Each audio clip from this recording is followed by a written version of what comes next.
Hi everybody, welcome to Catherine Sews. This is a very last minute video with a very last minute gift. Traditionally, a hat and scarf is a lovely Christmas present, but this year we're going to substitute the scarf for the gator style mask. This is such a nice gift for anybody who snowboards or skis or just likes to play in the snow. Now, I'm Canadian, so to me this is a toque, but to you it might be a beanie or a cap or, I don't know, just a hat. So today is going to be all about the toque. The gator style mask will be my next video, which will hopefully be up within 24 hours of this one. So if you haven't already, subscribe and hit that notification bell so that you get that one as soon as it pops up. I'll also link it at the end of this video too. I'm excited about this mask one because I've watched some really awesome YouTube tutorials on how to make the gator style mask, and I've just streamlined it to make it just as dead simple and lightning fast as possible for you. So this one is really quick and easy, and it fits so nicely and comfortably. When you don't have it up, you can just tuck it down to be quite a nice cozy scarf. About just over half a meter of fabric, about 60 centimeters of fabric, or about 2/3 of a yard will get you both. And both projects can be made almost entirely on your serger. If you don't have a serger, that's okay, but you know what? You still have time to ask for one for Christmas. If you get a serger, you're gonna love it, and you're gonna wonder how you ever lived this long without it. But no worries, I'll talk you through which stitches you'll need to use on your regular machine. Let's get started on the toque, and remember to pop by again tomorrow for the gator style mask. I'll show you what you need to make the toque. For the toque project, here's what you're gonna need. A 1/2 meter of any kind of nice cozy fleece.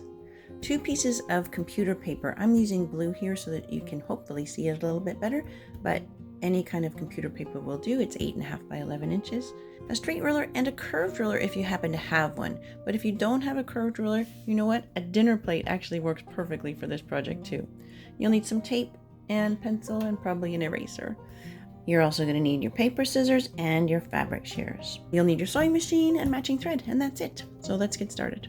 Okay, so the first thing I'm going to do is make the pattern, and I'm going to take 2 pieces of computer paper and just put them just touching. And then let's take the whole thing. So now with these 2 papers taped together, this is the 11-inch direction. And that's exactly the width that I need because the piece we're going to be working with is 22 inches wide on the fold. So this 11-inch computer paper will be perfect. I don't need the whole length of it though. In fact, let's cut it off at 12 inches.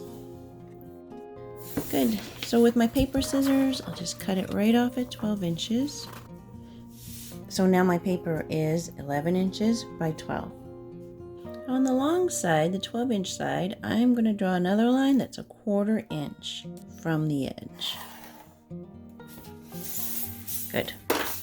Now I'm going to take my other long side and fold it, bring it right to that line I just drew. And then one more time, I'm going to bring that fold to that 1/4 inch line. Good. Along this outside edge with that 1/4 inch sticking out, I'm going to mark down 3 inches right there. And then either with my curved rule or with my dinner plate, I'm going to connect the corner to that dot. And I'm just going to go right there. Good, and then I'm going to cut on that line.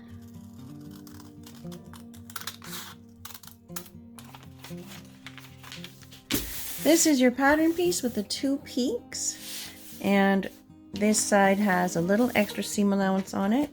Good. And on this other edge that does not have any seam allowance, we're just going to write place on fold. And then perpendicular to those 2 upright sides, I'm going to draw a line and direction of stretch. Now this is a bit different from a grain line. The lengthwise grain of the fabric is going to be going up and down, but that's not as important to us. We want the main stretch to be going around the hat. So that's actually going to be more important than the lengthwise grain. And if you're going to do the optional pom-pom, you want a piece that's about 8 inches. And you might not even need a pattern piece for this. It's just going to be cut out of a little scrap. 8 inches by 4 inches approximately. And then a little tiny bit to be able to attach the pom-pom. Just about 1/2 inch by 4 inches is fine. Good. And for the pom-pom, the direction of stretch doesn't matter at all. So here is my 1/2 meter of fabric. So I only need the fold to be just as wide as my pattern piece. So I can bring that fold right over. So I'm saving this fleece for the gator mask and even some scrap for other projects. The direction of stretch is this way, right? My fabric is quite stretchy that way. It's hardly stretchy at all in the lengthwise direction. So on this fabric, it's really important to have that direction of stretch going the right way. Good. And also if you have a directional print, you want to have the top of the print at the top of your pattern. Okay, good. Now I could just put down a few pattern weights there. I can use my tape, use my pin cushion. So now just cutting around this shape. The rotary cutter works great for this, except right there at the point. I'm going to use scissors to get in there just so I don't accidentally cut too far. For the optional pom-pom piece, I'm just going to cut it, and it can go on the lengthwise grain or crosswise grain. We don't need any stretch there at all. Good, so everything is cut and ready to sew, including the optional pom-pom. I'll put that aside for now. I'm going to show you that at the end. My first sewing step, I'm going to open this up.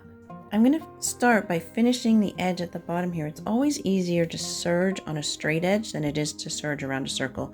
So I'm going to start by serging this bottom edge. If you don't have a serger, you know what the good news is with fleece, you don't really even have to finish your edges. They're not going to fray or anything. I'm just going to serge it just because I do like the look of that more professional edge. But you can actually just skip this step if you're just doing it on a regular machine and not serging. So first, just straight along that bottom edge. So bottom edge is finished. Now I'm going to put it right sides together, matching up that top point. I'll put a pin there. And the bottom corners. Good. And then making it match up in between. At the same time, I'm going to serge these two bits together here, just this little seam. And here I'm going to really try to blend it into that fold so I don't have a sharp corner there. Okay, so I'm actually going to come up here and all the way down there. And if you are just doing it on a regular machine, my fabric doesn't stretch this way very much at all. So you're going to be fine with just a straight stitch there and there. So always be careful when you're bringing pins over to the serger. If the pin hits that cutting blade, it causes a lot of problems. So I take my pins out early on, and again, I'm trying to blend in nicely with that folded edge. So I'm bringing that folded edge quite close to the needles.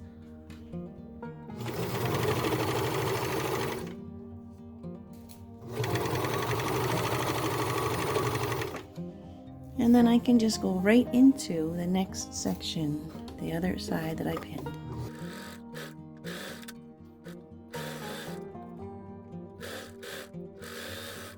Good, so I've serged all that one side and that little bit and blended it right off the edge here. Now, if I'm worried that this serging is going to come unraveled, which if I cut it close, it really could come unraveled. So here's a little trick. I'm going to tie it in a knot like that. But before I pull that knot down, I'm just going to hold a pin right up against the hat and pull it tight that way. So the knot is really nice and close to the hat before I cut it off. These ends I don't have to worry because I'm going to be serging this the other way. And this end I don't have to worry because it's going to get put into the hem. Good. So there's my two peaks and I've serged both sides. Now I'm going to take it this way and pull it apart and bring these edges together. I'm going to put a pin and match up those two center seams.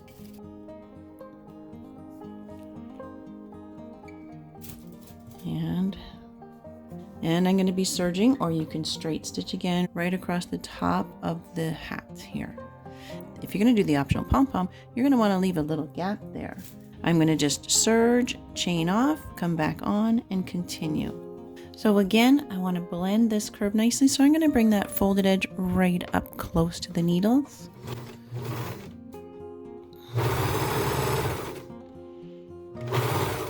And I'm going to hop off a little bit right here.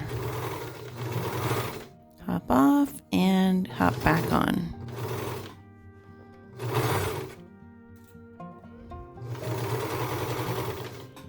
And then blend that one out to make a smooth line into that fold.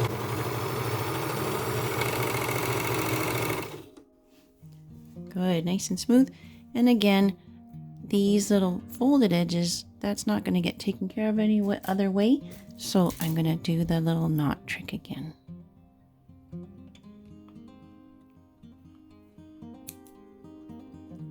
Good. Now that should be the only hole I have. You can check, make sure you haven't missed your edges anywhere.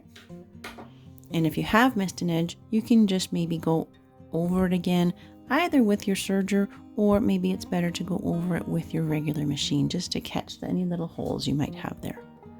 If you're not doing the pom-pom, you would have just gone straight across there and you're ready for your hem. So let's do the hem and then I'll do the pom-pom at the end. So on this bottom edge, this bottom fold, I want to turn up about 4 centimeters or about 1 3/4 inches.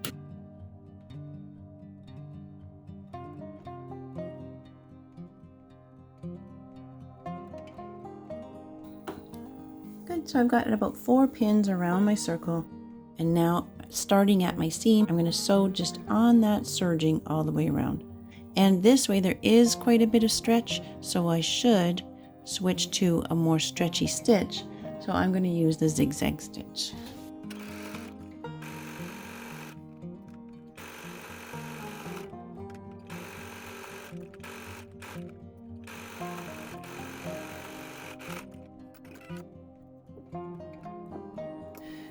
Awesome. So if you're not doing the pom-pom, you are done.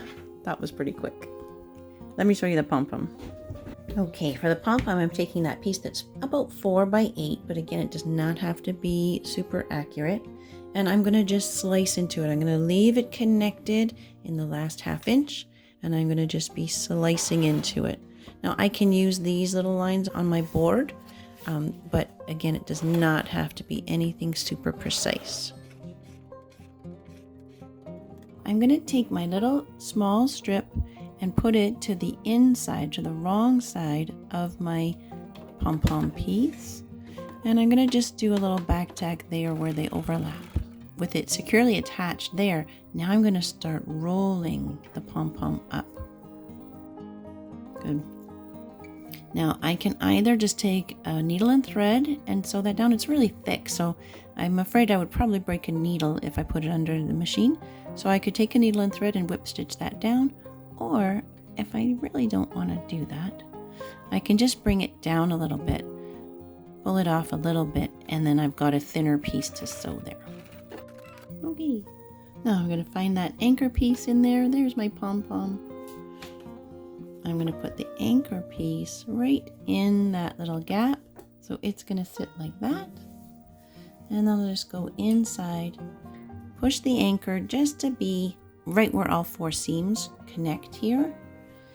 Putting my zipper foot on and moving my needle over to the left will allow me to just get a little closer into that pom-pom.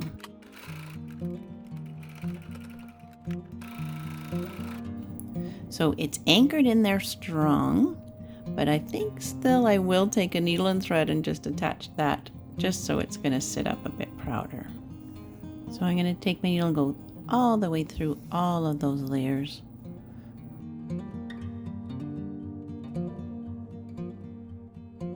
And oh my goodness, I literally just finished making the toque, and look, our first snowfall of the year.